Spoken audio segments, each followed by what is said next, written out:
بسم الله الرحمن الرحيم. فلا خير في عبد لؤوم إلى الضحى، أما يستحي مولا رقيبا بمرصدي.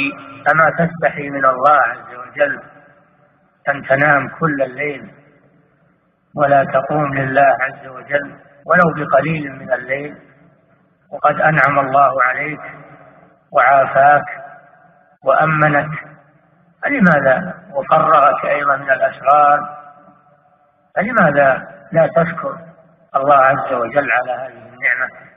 نعم، تستغل هذه الفرص العظيمة من عمرك.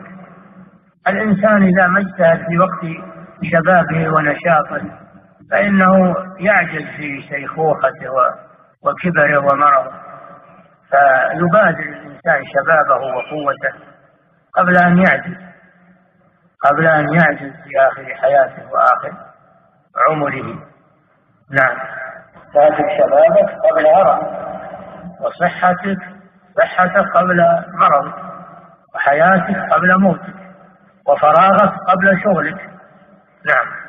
أما يستحي مولا رقيبا بمرصدي يناديه. بمرصد يعني مطلع، إن ربك لبالمرصاد، يعني مطلع على عباده، يرى القائمين ويرى النائمين ويرى الكسالى، يراهم سبحانه وتعالى. ما تستحي من ربك وهو ينظر إليك. نعم. أما يستحي مولا رقيبا بمرصدي. نعم. يناديه هل من سائل يعطى سؤله، ومستغفر يغفر له ويؤيد. نعم، ينادي سبحانه وقت النزول الإلهي هل من سائل، هل من تائب، هل من داعي، وأنت نايم. أنت نايم يناديك وأنت نايم. فكر في نفسك.